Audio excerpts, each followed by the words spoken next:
Hello, welcome to another episode of Bor-Kothoki. Today with me is my very good friend Kakoli. We- Welcome Kakoli. কি খবৰ? খবৰ বঢ়িয়া বৰ কটকী খবৰ বঢ়িয়া আৰু আজি আমি কি কথা পাতিম প্ৰথমতে কোৱা কি বতৰ কেনেকুৱা? বতৰ আজি বৰ ভাল যোৱাকালি বৰষুণ দিছিলে আৰু আজি চববোৰ সেউজীয়া চাৰিওফালে সেউজীয়া ভাল বতৰ বঢ়িয়া বিহু কেনেকুৱা গ'ল? বিহু কেনেকুৱা গ'ল? কেনেকুৱা গ'ল তুমিতো দেৰিকৈ উইচ কৰিলা বিহুৰ লগ দেৰিকে জনালা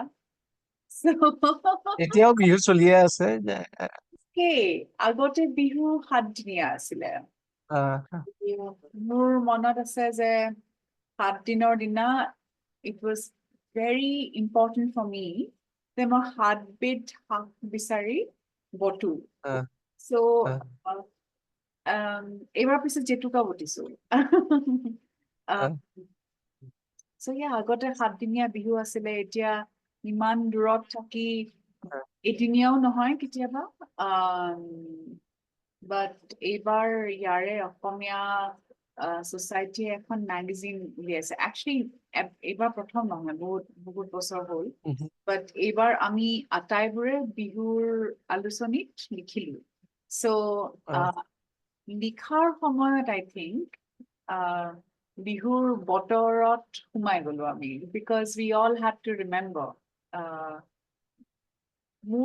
মোৰ আৰ্টিকেলটো আছিলে মানে অসমীয়া হৈ raising children away from Assam ন মানে উহু, what can be the nuances anyway so সেইটো বিহু ইমান দূৰত থাকিও ভাল লাগে যে some of us in Bangalore also দূৰত থাকিও বহুত চেষ্টা কৰে to keep culture alive in its integrity so এইবাৰ যদিও এক্সপিৰিয়েঞ্চ কৰিব নোৱাৰিলো বিকজ মোৰ ফেমিলিত বৰদেউতা আৰু জেঠাৰ both of them passed away just before Bihu but generally Bihu ভাল লাগিলে উম। আৰু তোমাৰ কেনেকুৱা গ'ল বিহু মোৰো বিহুটো ভালকেই গ'ল এইবাৰ বতৰটো ভাল আছিলে বিহুৰ আগতে আমাৰ অলপ হেৰি হ'ল মানে ঘূৰা ফুৰা হৈ গ'ল অকে অলপ গুৱাহাটী গৈ আহিলো গুৱাহাটীৰ পৰা ফুৰি আহিলো এতিয়া মানে ড্ৰাইভতে গৈছিলো আৰু তেনেকুৱা একো নাই মানে কামত বুলি তেনেকুৱা নাছিলে গুৱাহাটীলৈকে গ'লো গুৱাহাটীলৈ আহিছিলা অকে নাই মোৰ জাষ্ট কথা এটা মনত পৰিছিলে আগতে গুৱাহাটীলৈ অহা এটা পৰ্ব আছিলে নহয় অ, গুৱাহাটী যাওঁ চবৰে কাৰণে আগতে আছিলে আজিকালি অৱশ্যে নাই চাগে তেনেকুৱা আগতে আগতে মোৰ মনত আছে মানে এইটো মই সেইদিনা আমাৰ ঘৰত কোনোবা আহিছিলে প্ৰত্যেকজন মানুহে এটা এটা চুটকেচ লৈ আনিছিলে আমাৰ আমি যেতিয়া সৰু আছিলো এটা চুটকেচ লৈ পেলাই আহিছিলো তাতে পুৰা হেৰি কি কয় গোটেই ফেমিলি হেৰি থাকিছিলে আৰু লগতে এটা থাকে বিডিং বেডিং হলদল বুলিও কৈছিলো নেকি অ হ'ল হ'ল মানে তাত চব বস্তু থাকে মেইন ইচ ৰাম এই গৰমৰ বন্ধত ট্ৰেইনত যে ইফালে সিফালে যাওঁ মনত আছে হলদল এটা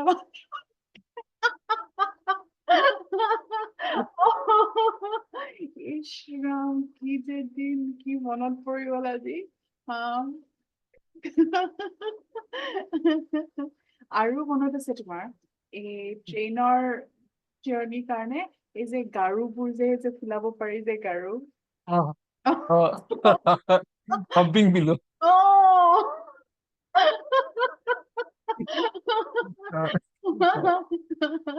আমি তাৰমানে হেৰিয়ে কৰিছিলো কি তাৰমানে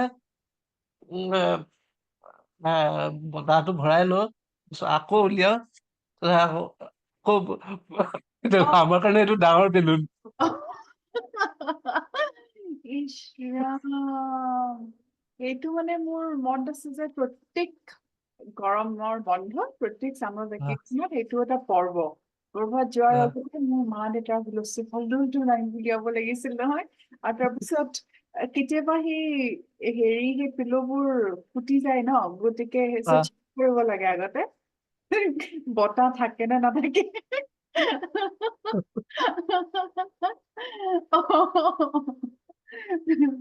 অকে, ভাল কথা মনত পৰিলে।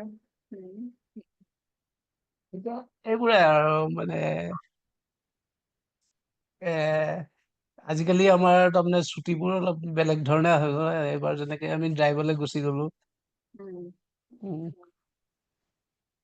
আগতেতো পুৰা ফেমিলি লৈ পেলাই একদম পুৰা হিলডল মাৰি পেলাই গৈছিলো। কিমান ডাঙৰ গ্ৰুপ এটা, আৰু মানে কাৰোবাৰ লগত যাম, অমুক আন্টি অমুক আংকল কোন নাজানো কিন্তু একেলগে যাম। আৰু তাৰপিছত প্লেটফৰ্মত চব চিনাকি, চব নিজৰ মানুহ হৈ যায় এতিয়া। এগালমান চুটকেছৰ ওপৰত ইফালে বহিবলৈ জেগা নাই ন, চুটকেছৰ ওপৰত চুটকেছত বহিব লাগে।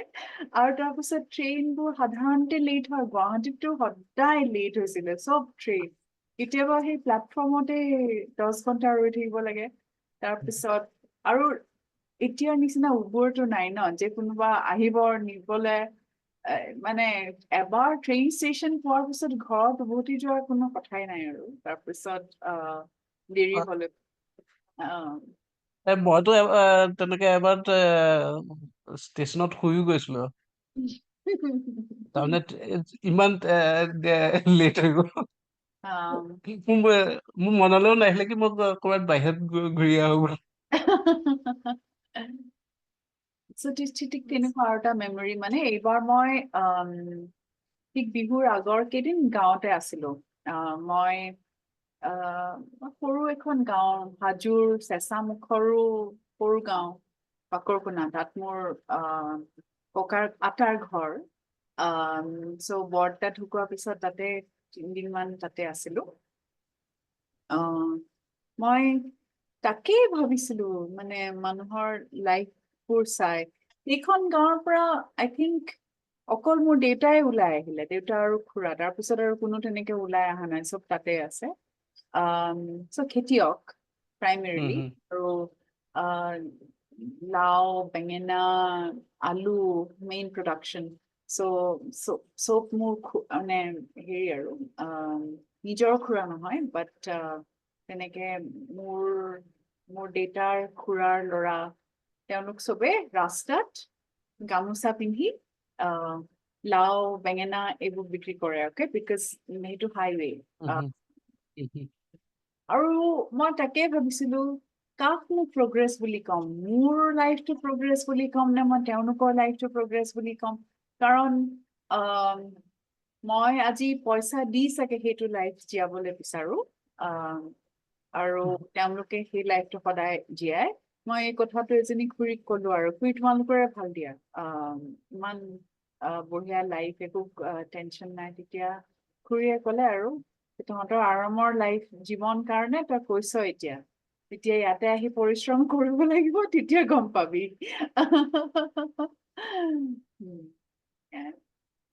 সেইটো হয়।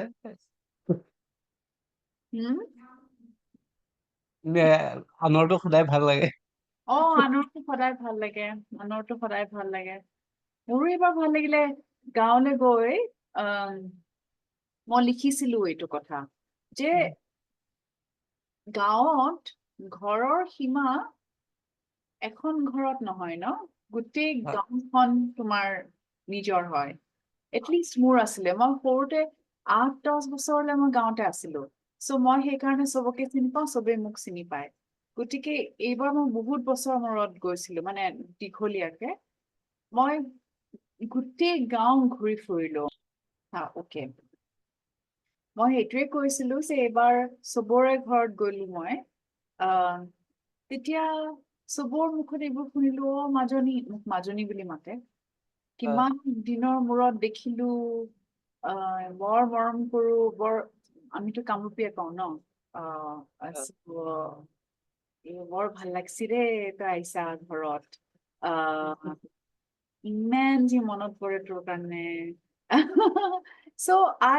মই ভাবিবই নোৱাৰো ইমান মানুহে মোক আজিলৈকেও মনত ৰাখিছে I felt like the whole গাঁও was my house the whole গাঁও was my home ভাল লাগিলে বিহুৰ ঠিক আগে আগে যদিও মানে চিটুৱেশ্যনটো দুখৰ আছিলে ঘৰত যিটো কাৰণৰ কাৰণে মই গৈছিলো কিন্তু এইবোৰ চব পুৰণা ৰিলেশ্যনশ্বিপবোৰ আকৌ ৰিকিণ্ডল হ'ল চবকে লগ পালো ভাল লাগিলে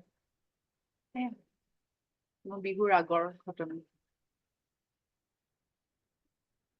এনিৱে আমি কথা পাতি আছিলো তুমি গুৱাহাটী গলা বিহুৰ আগত ভাল লাগিলে তোমাৰ গুৱাহাটীৰ পৰা কি আনিলা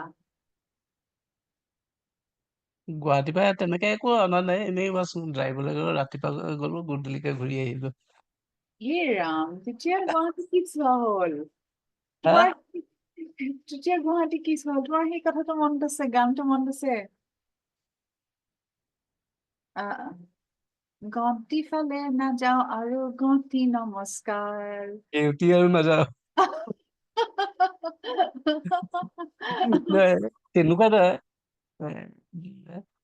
এই কেইমাহমান আগতে এবাৰ পুৰা গুৱাহাটী ফুৰিম বুলি গলো জু গলো তাৰপিছত ইফালে সিফালে গলো তেতিয়া সেইবোৰ কৰিলো অলপ ইফালে আৰু ক'ৰবাত ঘূৰিলো গুৱাহাটীৰ ওচৰত সেইটো কাৰণে এইবাৰ তেনেকে কৰা নাই এইবাৰ খালি ড্ৰাইভত গলো আৰু সেয়াই আৰু বিহু বুলি আৰু বিহু বুলি টি চাৰ্টটো ললো এইটো মোৰ প্ৰথম মাৰ্চ টি চাৰ্ট বিটলছৰ হেৰি আছে আচ্ছা বঢ়িয়া উম, মই তিনিযোৰ জেনেৰেলি কোৱা জেনেৰেলি জেনেৰেলি যে মোৰ টি চাৰ্টবোৰ যিটো থাকে সেইটো জেনেৰেল টি চাৰ্ট থাকে যেনে ব্ৰেণ্ডেড টি চাৰ্ট হৈ গ'ল এইবোৰ টি চাৰ্ট হৈ গ'ল কিন্তু এইটো প্ৰথম মাৰ্চ টি চাৰ্ট বঢ়িয়া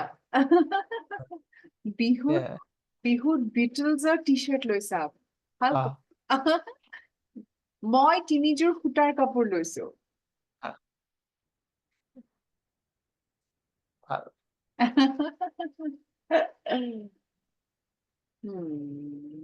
আৰু তোমাৰ কিতাপখনৰ হেৰি ৰিলিজ হ'ল অলপতে কংগ্ৰেচুলেশ্যনছ থেংক ইউ কিতাপখনৰ কথা ক'ব পৰা নেকি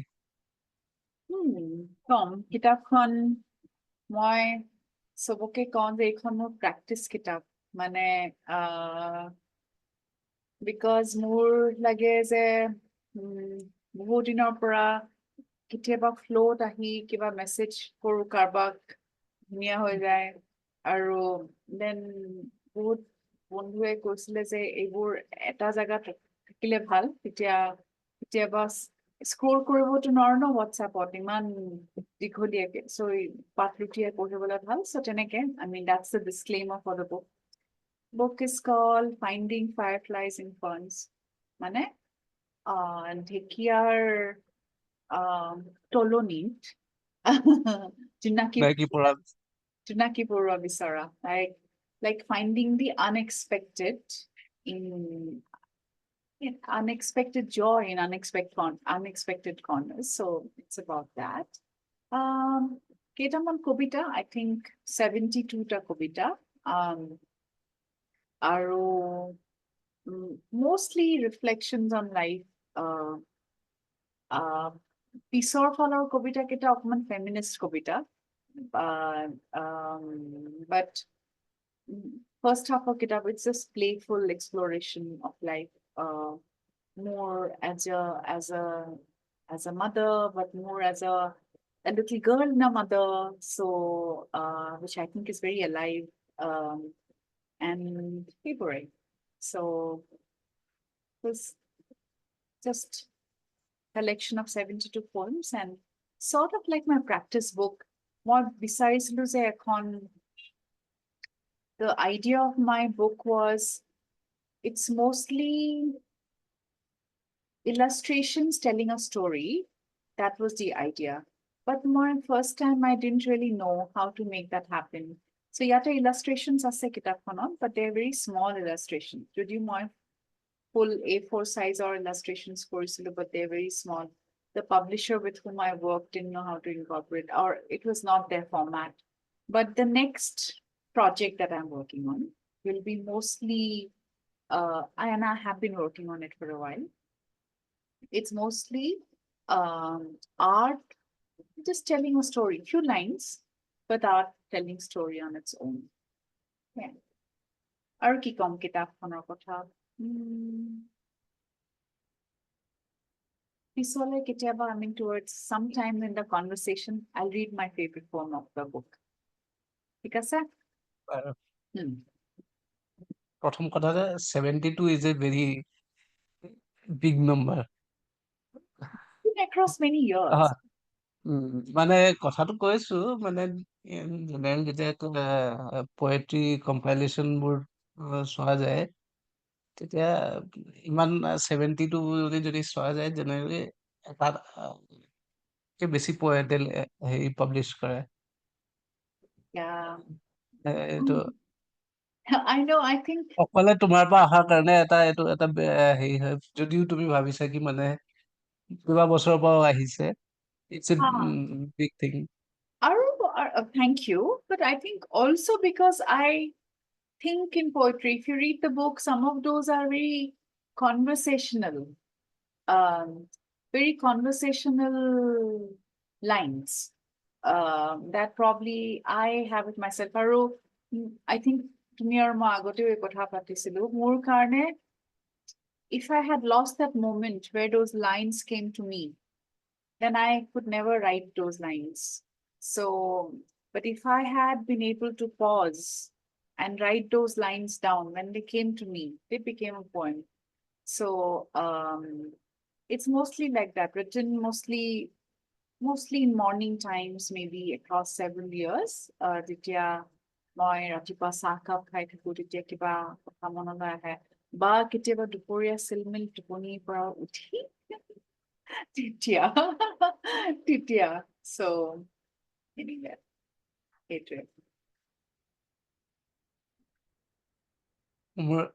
I really like that fact that you think in poetry. Yes, I mean, I Yeah. think I do. তুমিও ভাবা. And তোমাৰ ভাল লাগে because তুমি ভাবা তেনেকে. But this can be repulsive to many who think very logically and in a linear way.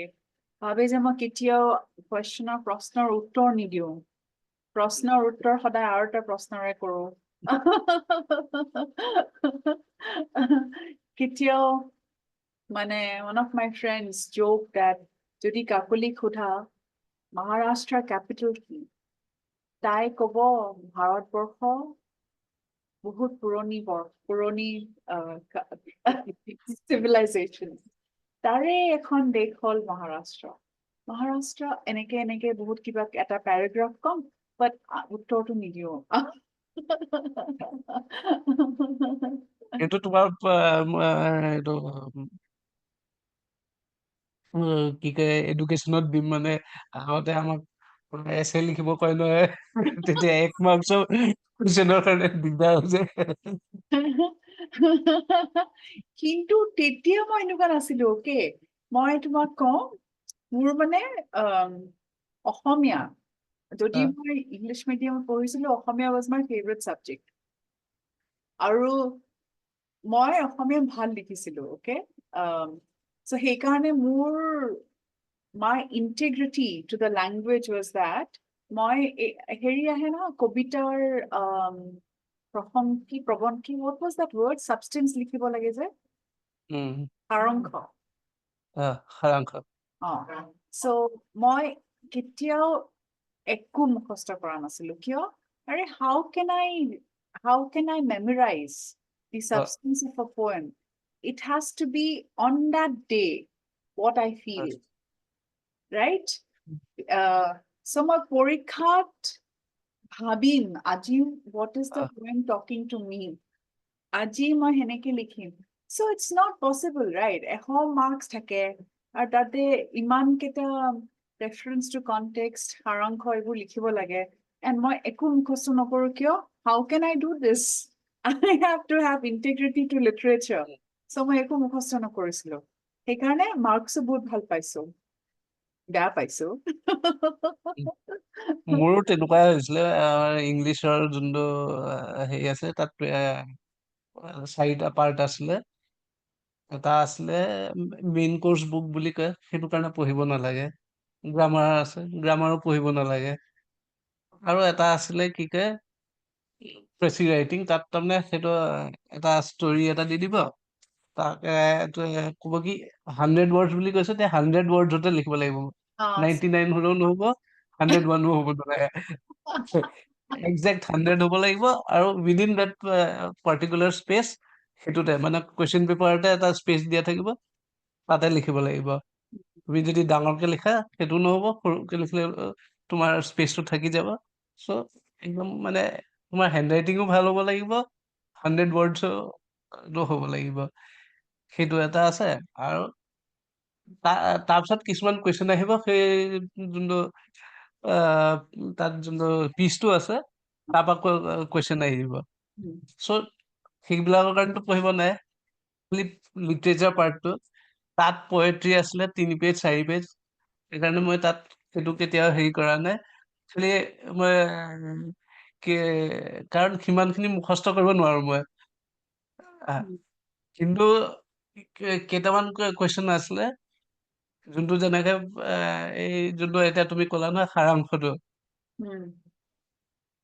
সেইটো মই তাত বহি পেলাই চিন্তা কৰিম। কাৰণ সেইটো মমেণ্টত পয়েমটোৱে কি কৈছে মোক exactly, exactly. প্ৰিপেয়াৰ কৰি গ'লে মই নহ'ব আৰু, মই নোৱাৰিম আৰু। মোৰ নোটছ পঢ়ি, মোৰ মানে স্কুলত নোটছ পঢ়ি মোৰ জুনিয়ৰে লেটাৰ মাৰ্ক পালে, মোৰ ভণ্টিয়ে লেটাৰ মাৰ্ক পালে, তাই ইমান অসমীয়া নপঢ়িছিলে, কিন্তু মই 65 পালো, কাৰণ মই তাতে বহি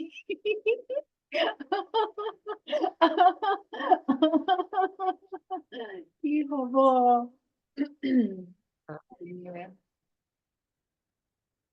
হেল্ল' কোৱা। উম। আৰু তোমাকে সুধো মই, তোমাৰ জাৰ্নেলৰ ব্ৰেণ্ডৰ নামটো, নতুন ব্ৰেণ্ড তোমালোকৰ ৰূপহী, it was like a very beautiful name, and also the way it's rendered, I think the lettering বৰ ধুনীয়া। সেইটো যে মানে আমি এটা এক্সপেৰিমেন্ট কৰিছিলো, সেইটো ৰূপহীটো একচুৱেলি কি আছিলে, কি আমাৰ যেতিয়া ডাঙৰ দাদাৰ ছোৱালী যেতিয়া জন্ম হৈছিল, তেতিয়া বহুতটা নাম মানে হেৰি চবেই ছাজেষ্ট কৰিছিলো আমি। তাৰপিছত তাৰ ভিতৰত এটা নাম আছিলে ৰূপহী। তাৰপিছত পিছত তাহাঁতি কনভেনচনেল নামতে গ'ল, মানে যোনটো সেইটো সময়ত ট্ৰেণ্ড চলি আছিলে। কিন্তু আমাৰ তাৰমানে এইটো ৰূপহী বুলি মোৰ দাদাই তেতিয়া ভাবিছিলে, কাৰণ বহুত বগা আছিলে, আমাৰ ঘৰত তেনেকুৱা সিমান বগা So এই শব্দবোৰ বৰ ধুনীয়া ন, ৰূপহী, ৰাঙলী, ৰাংঢালী, শুৱনি, I think বৰ ধুনীয়া শব্দবোৰ। তেতিয়া সেইটোৰে দিয়ে আমি সেইটো এতিয়া যেতিয়া ভাবিলো কিবা এটা বেলেগ বনাও যোনটো হোম ডেকৰতকে বেলেগ হয়, তেতিয়া আমি ৰূপহী নামটো ট্ৰাই কৰিলো। ৰূপহী হৈ গ'ল। পাছত কেইটামান বেগ বনালো, তেতিয়া সেইটো অলপ ৰাউণ্ড শ্বেপ আছিলে, তেতিয়া আমি দিলো ৰূপহী জুম। Oh, bah. So সেইটোৱে আৰু Hmm. Hmm. Um, আমাৰ ঘৰৰ নাম শুৱনি। কৈছো এই চাগে বেংগলোৰৰ ঘৰটো মোৰ ঘৰটোৰ নাম শুৱনি। উম, বহুত ধুনীয়া শব্দ according to me.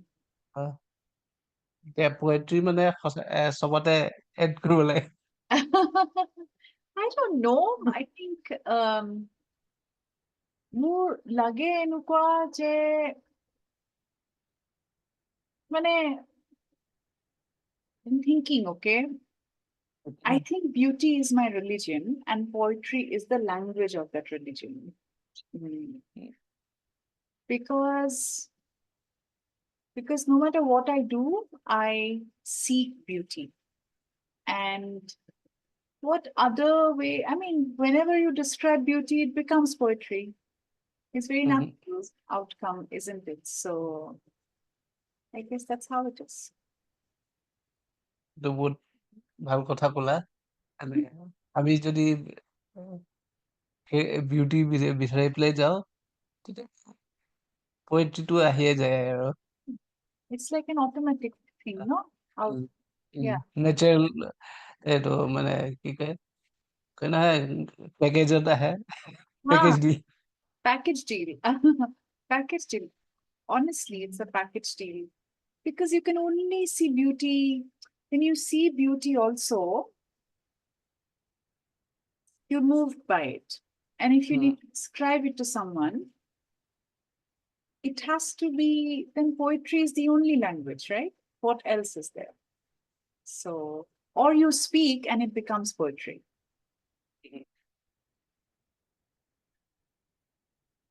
এইখিনি কথা মোৰ এতিয়াহে মনত পৰে তোমাৰ লগত কথা পাতোতে। কথা পাতিলে এইটো এটা লাভ হয় Yeah. আমি যে সেইটোৱে হৈ গ'ল কি তাৰমানে আমি যেতিয়া যিমান এক্সপ্ৰেছ কৰো সিমানে আমাৰ নতুন আইডিয়াবোৰ আহি থাকে। আৰু in that sense মই তোমাক কম যে মই কেতিয়াবা ভাবো what am I really in search for in life? Beauty for sure and love, you know, and I am talking about man woman love, right? Because it is so even it has been tarnished so much, something so pure. Because then I realize both of okay, beauty, love, and the third will be a surprise for you. And third, I think for me is material abundance, and I'll explain why. Okay, I think beauty is obvious. Why beauty? Because more like we come to this world to just create and experience beauty, and love because iman basi removed. We are so removed from the what can be a man woman relationship. We are so removed to be able to get there. I think we need to shed a lot in us. And that itself becomes the work of life, I think. Okay, to be ready for that kind of love, because it is Amar, there are like so many layers and we have so many templates around it. So that's second. And the third, I feel material abundance and I'll prosperity. More এনেকুৱা লাগে যে আমাৰ এই পৃথিৱীখনটো material হয় ন? I mean, যদিও আমি spiritual beings, we have come to this material world and the earth is so material. Gos আছে, flora, fauna আছে, and they all, Horina এজনী যেতিয়া দৌৰে, she looks so beautiful, ধুনীয়া skin আছে. Um, actually, everybody in nature is naturally abundant. So why should we not be abundant? Why should we not enjoy everything that is out there to enjoy? The only thing is it should be conscious, right? Hey, to conscious wealth, right?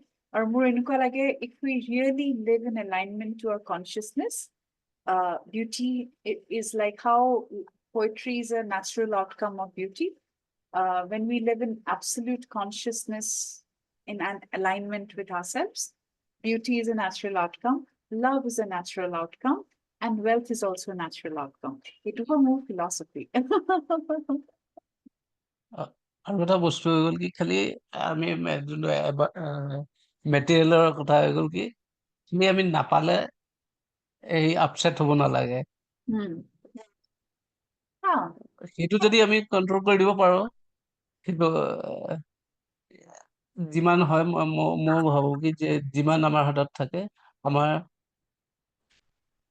হেৰি হৈ যায় কি we stop worrying about things Yeah.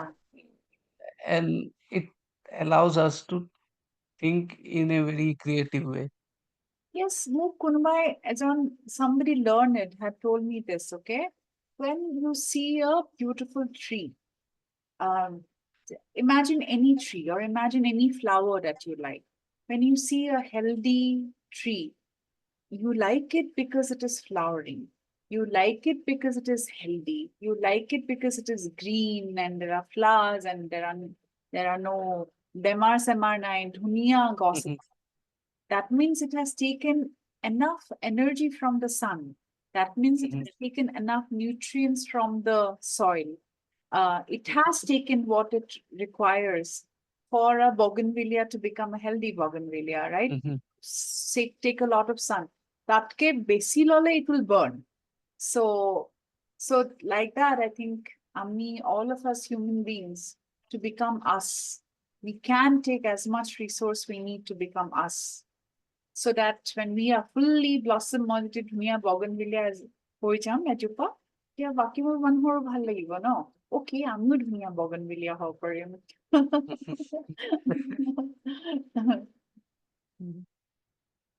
কি কথা কবলৈ ওলাইছিলো কলে গুচি গলো। নাই ঠিকে আছিলে আৰু এতিয়া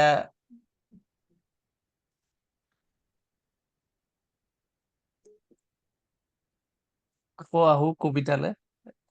কবিতাটো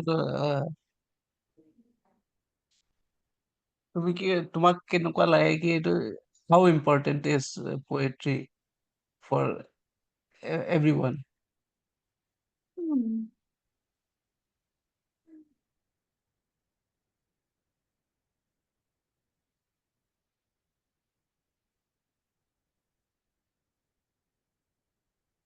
Difficult প্ৰশ্ন। ইণ্টাৰভিউ নহয়, তুমি স্কিপ কৰিব পাৰা। নাই, I am also trying to think why it is also important. Okay, one reason, I mean, more kind it's obvious, but more obvious, why do I like that so much? It's because poetry is very nuanced, right? It's not like a zero binary, no, 0 and 1, no. It's exploratory, it is curiosity, it is openness.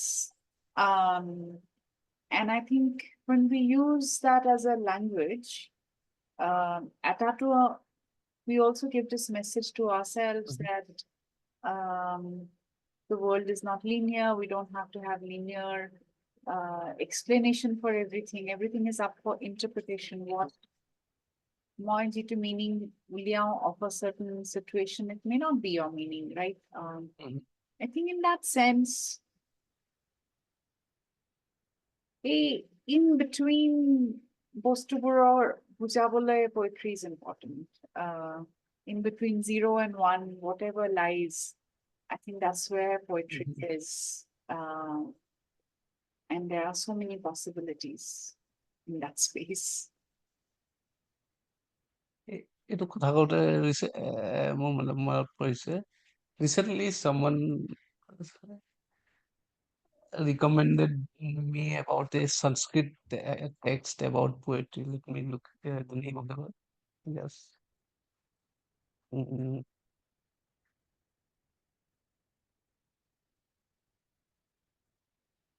Dhanyalukta.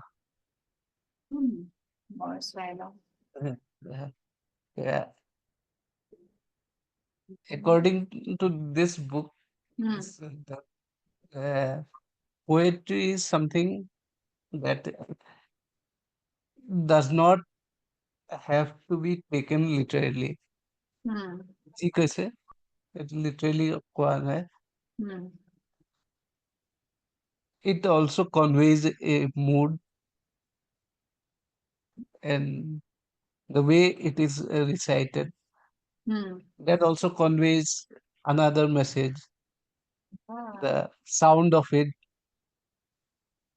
and the structure of it, everything combined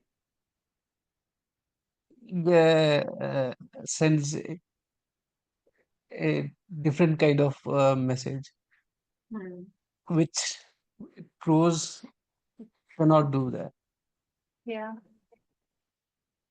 Proseৰ কোনো structure নাথাকে. Proseৰ খালি to the point কথা কোৱা. Huh. Yes. If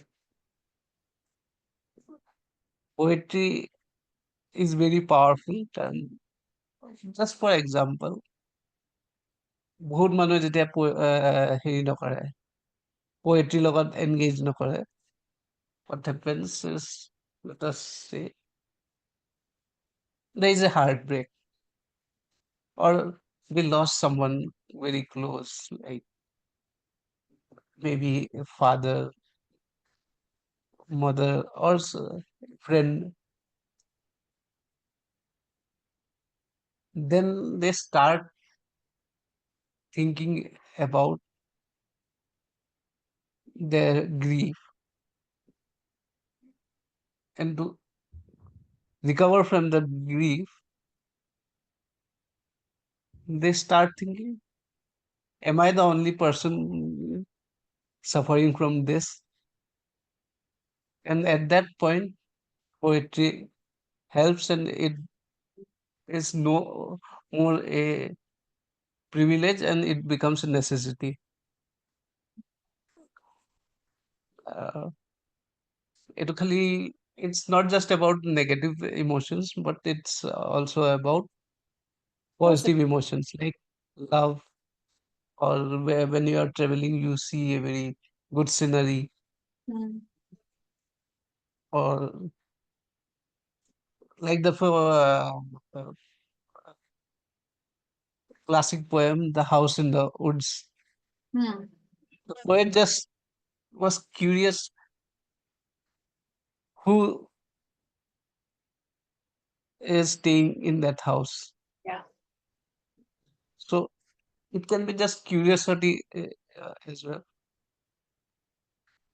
So poetry becomes very integral in our life uh, to express those emotions. Yes. Absolutely. সেইটোৱে আৰু মানে Hmm. My, কিবা হয়। I was just thinking, Sydney House in the Woods Polana, Europa. Uh, So I have a habit of looking at balconies, Manohar Ghar balcony. So, because then I try to imagine কোন থাকে এই ঘৰত, um, uh, ৰ'বা, কোন থাকে এই ঘৰত, and then I make my own meanings out of I create my own stories about who live in those homes based on the mhm, balcony of each house. পঢ়িলো, এটা আমার line. mhm, So the name of the poem is Botanical Voyeurism. Okay. Peeping Tom of balconies and window sills, I indulge in voyeuristic pleasure every day early morning. When balconies are deserted and birds have not yet perched on the window sills, I fantasize about human hands and souls that nourish the lush green. or of the grief that passed through the households, resulting in withered, abandoned balconies, once alive and now a heap of dead leaves. That's it.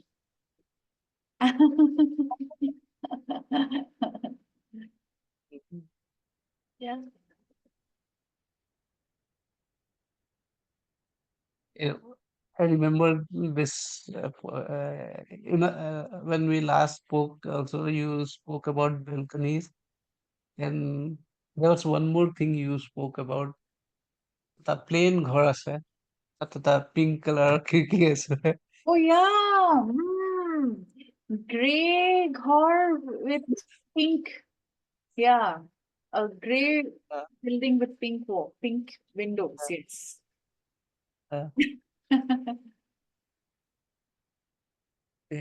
সেইটোৱে আৰু যে, এঘন্টা কথা পাতিলো উম, তুমি আৰু কি সুধিবা সোধা মোৰ উম, নহলে মই কথা পাতিয়ে থাকিম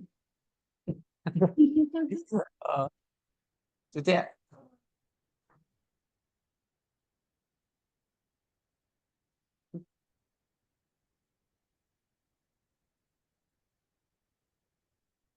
ঠিক আছে আৰু তুমি যদি হেৰি কৰা মোৰ নতুন কিবা কিতাপ যদি ওলোৱা মোক আকৌ আমি কথা পাতিম অ নিশ্চয় আহ, আৰু কিবা যদি হেৰি মানে হেৰি হ'ব মই এইবাৰ ভালকে প্ৰমোটো কৰি দিম আগতীয়াকে ক'বা আমি আৰু পডকাষ্টত নাহো এইবাৰ ভালকে ৰিভিউ কৰিম অ ঠিক আছে বঢ়িয়া pre release book review exactly exactly কৰিম আকৌ আমি এনেকুৱা তাৰপিছত 1.5 ঘণ্টা কথা আড্ডা দিম ঠিক আছে বাৰু কিমান দিন প্লান কৰি আজি suddenly ৰাতিপুৱা প্লান কৰি এতিয়া হৈ গ'ল আহ, আজি প্লেন নকৰাকে হৈ গ'ল প্লান নকৰাকে হ'ল ঠিক আছে বাৰু ভাল লাগিলে কথা পাতি ভাল লাগিলে উম, আড্ডা মাৰি নেক্সট টাইম গুৱাহাটীত গেলি আমাক কবি ৰেগুলাৰ আহিলেও কম বাৰু ঠিক আছে ঠিক আছে বাৰু অ'কে অ'কে কি আজিলৈ ইয়াতে সামৰিলো